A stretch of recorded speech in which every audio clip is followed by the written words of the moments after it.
जय माता दी, जय मां ललितांबिका। कैसे हैं आप सभी? मैं उम्मीद करता हूं आप सभी स्वस्थ होंगे और आनंदित होंगे। भगवती जगदम्बा की कृपा आप और आपके संपूर्ण परिवार पर निरंतर बरस रही होगी। तो आज जो हम जानकारी लेके आए हैं वो इस विषय पर लेके आए हैं कि कुल देवी की हाजिरी सवारी शक्ति कैसे प्राप्त करें, कुल देवी की कृपा कैसे प्राप्त करें, कुल देवी का सानिध्य कैसे प्राप्त करें। तो आज हम इस विषय में जानकारी लेके आए हैं। वीडियो को अंत तक देखें और जो भी वीडियो में बताया जाए उसी विधि के अनुसार आप जब ये प्रयोग करेंगे तो आपको कुल देवी की हाजिरी शक्ति जरूर प्राप्त होगी, उनकी सवारी जरूर प्राप्त होगी।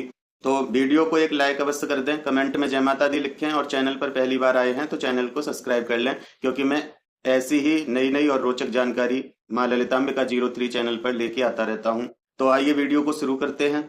देखिए, यदि जिस व्यक्ति को अपनी कुलदेवी की संपूर्ण कृपा चाहिए, जिसको अपनी कुलदेवी की सवारी हाजिरी प्राप्त करनी है, सबसे पहले मैं आपको एक चीज बता देना चाहता हूं कि कुल देवी की जो सवारी होती है वो इतनी जल्दी प्राप्त नहीं होती जितनी अन्य सवारियां लोगों को प्राप्त हो जाती हैं, लेकिन कुल देवी की सवारी में बहुत ही कठिनता से प्राप्त होती है। अब इसका कारण क्या है? आप लोग कहोगे कि वो तो हमारे घर की, हमारे कुल की देवी हैं, उनकी सवारी तो हमें सबसे पहले मिलनी चाहिए। तो देखिए, इसका कारण क्या है। जो अन्य देवी देवता हैं उनकी आप भक्ति करते हैं तो उनकी भक्ति के फल स्वरूप आप जो उनसे मांगते हैं वो आपको दे देते हैं, लेकिन कुल देवी आपके घर में 24 घंटे विद्यमान रहती हैं, आपकी हर हरकत को वो जानती हैं, आप पे पल पल उनकी निगाह रहती है। तो वो देखती हैं कि कौन सी चीज कब इसको देनी चाहिए। तो उनको रिझा पाना थोड़ा कठिन हो जाता है इस मामले में। बाकी की वो कृपा अपनी करती रहती हैं, आपके सुचारू रूप से काम व्यापार आपके कुल को चलाती रहती हैं। लेकिन जब आप उनकी सवारी प्राप्त करना चाहते हैं तो उसमें थोड़ा सा विलंब कर देती हैं। क्यों? क्योंकि वो शक्ति यदि आपको अपनी देंगी तो उस शक्ति को आप संभाल पाओ अच्छे से। तब जब आप उस उनकी शक्ति को संभालने के योग्य होते हैं तो वो अपनी शक्ति आपको प्रदान करती हैं। अब बात करते हैं कि आप प्राप्त कैसे करोगे, अपनी कुलदेवी को हाजिरी लेने के लिए, सवारी देने के लिए प्रसन्न कैसे करोगे। तो ध्यान से सुनिए, आपको करना क्या है। आपको एक नारियल लेना है, एक छोटी चुन्नी लेनी है माता की, उसमें 11 रुपए रखने हैं आपको, और 2 लौंग, 2 इलायची और 5 बतासे रखने हैं।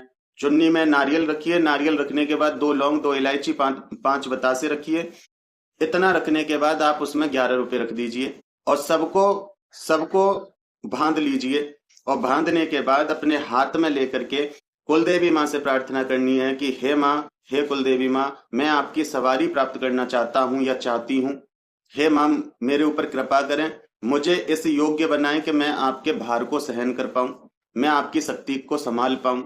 हे माँ, मेरे ऊपर कृपा करें। माता की चुन्नी में जो नारियल वगैरह जो सामग्री आपने बांधी है उसको अपने सिर से 7 बार घुमाइए।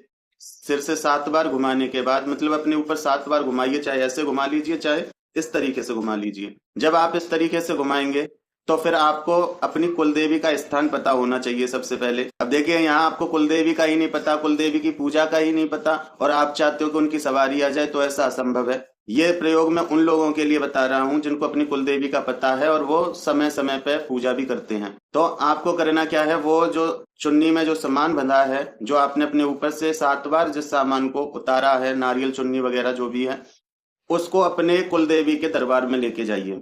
कुलदेवी के दरबार में ले जाने के बाद ये आपकी अर्जी है माँ के चरणों में कि आप क्या चाहते हैं। फिर डिपेंड करता है कि माँ आपको देना भी चाहती है कि नहीं। अगर आपकी भक्ति सच्ची है, आपकी श्रद्धा सच्ची है, तो वो कुलदेवी आपकी कृपा करती हैं। आप पुजारी से कहिए कि हे पुजारी जी, इसको माँ के चरणों में चढ़ा दीजिए। पुजारी जी उस आपके सामान को माँ के चरणों में चढ़ा देंगे। फिर जो आपकी कुलदेवी की पूजा में जो भी जैसी भी थाली चढ़ती है, पुजापा चढ़ता है, वैसा अपना चढ़ाइए।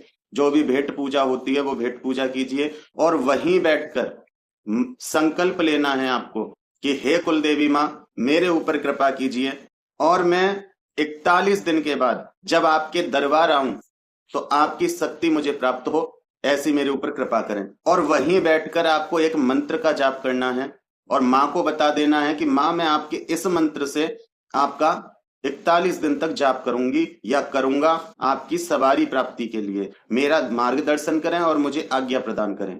मंत्र आप कोई भी ले सकते हो। माँ के नरवाण मंत्र, कुलदेवी को नरवाण मंत्र से भी प्रसन्न कर सकते हो, या फिर आपको पता है कि हमारी कुल देवी का मंत्र कौन सा है, तो अपनी कुल देवी के मंत्र से भी कर सकते हैं।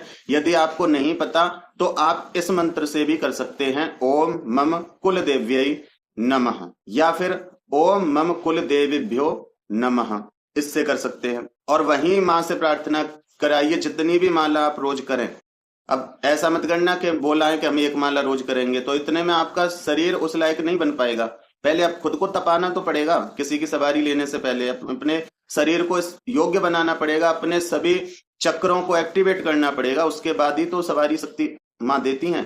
तो आपको कम से कम 21 माला का संकल्प लेना है। उससे ज्यादा आप ले सकें तो बहुत अच्छी बात है, 21, 31, 41, 51 ऐसे करके जितनी भी आप माला का संकल्प ले सकते हैं। और माँ से कहना है कि माँ मैं 41 दिनों तक ऐसे ऐसे 41 दिनों तक इस मंत्र से आपकी इतनी मालाओं का जाप करूंगा या करूंगी, ठीक है। और रोज आपको वो जाप करना है, और रोज ही आपको उपले के ऊपर या कपूर के ऊपर 2 लौंग, 2 इलायची, 1 बतासा, इसका भोग रोज देना है सुबह और शाम अपनी कुलदेवी के नाम से। क्योंकि जिस शक्ति को आप उठा रहे हो, जिस शक्ति को आप जागृत कर रहे हो, माँ को प्रसन्न कर रहे हो, तो उस शक्ति को भोग भी देना पड़ेगा। जो आपके मंत्र से जो शक्ति बन रही है, माँ आपकी कुलदेवी की जो शक्ति बन रही है आपके निमित्त, आपके लिए केवल, उसको तो आपको ताकतवर करना पड़ेगा, जिससे वो आपके ऊपर आके हाजिरी ले सके। तो आप सुबह शाम जो मंत्र जाप कर रहे हैं उसी मंत्र से आपको भोग देना है। चाहे ये आपकी श्रद्धा है कि आप, ये आपके ऊपर है कि आप उपले के ऊपर दें या कपूर के ऊपर दें। फिर 41 दिन तक इसी विधि से जाप करते रहें। 41 दिन के बाद, जिस दिन 41 दिन पूर्ण हो जाएं, उस दिन आप करना चाहें तो एक छोटा सा हवन कर सकते हैं। और देखिए, शुरुआत में मैं एक चीज बताना भूल गया, एक नारियल पे 7 बार कलावा लपेट के अपनी कुलदेवी के सामने भी रखना है घर पे, जब आप जाप करना शुरू करें उसी दिन। और फिर 41 दिन के बाद यही नारियल आपको खाना है, क्योंकि इसी नारियल को खाने से आपको वो सिद्धि, वो सवारी प्राप्त होगी। तो आप इस नारियल को अपनी कुलदेवी के सामने रख दीजिए।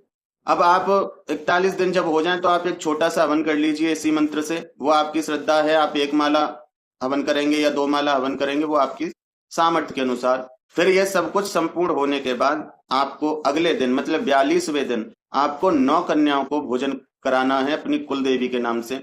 और उनको यथावत जो भी आप दान दक्षिणा देना चाहें वो आप उन्हें दीजिए, उन्हें प्रसन्न कीजिए। फिर अपनी कुलदेवी के धाम जाइए, और जब अपनी कुलदेवी के धाम आप जाएं तो वहां बैठकर उसी मंत्र का जाप कीजिए, उसी मंत्र का जाप कीजिए घंटे, आधे घंटे बैठकर।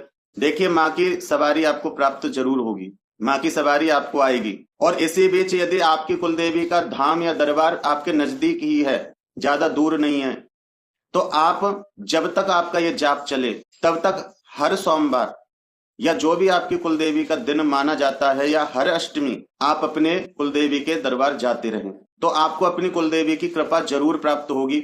ये करके देखिए, आपको सवारी 100% आएगी। कुलदेवी की हाजिरी, सवारी शक्ति प्राप्त करने के लिए बस थोड़ी सी यही मेहनत करनी पड़ती है, क्योंकि अन्य देवी देवता आपको सवारी शक्ति आराम से दे देते हैं। अब देखिए, एक बात आप खुद सोच के देखिए कि जब हम अपने माता पिता के साथ जाते हैं तो हम उनसे कहते हैं कि हमें कोई भी वस्तु चाहिए, तो वो हमें खुद खरीद के दे देते हैं, लेकिन वो हमारे हाथ में पैसे नहीं देते, क्योंकि उन्हें पता है कि कौन सी चीज इसको कब देनी चाहिए, कब दिलवानी चाहिए। तो वो हमारी केयर करते हैं, वो हमको बिगड़ने नहीं दे सकते, वो हमको गलत मार्ग पे नहीं जाने दे सकते, इसलिए वो हमारे हाथ में पैसे नहीं देते। चीज हमें दिलवा देंगे लेकिन वो पैसे नहीं देंगे।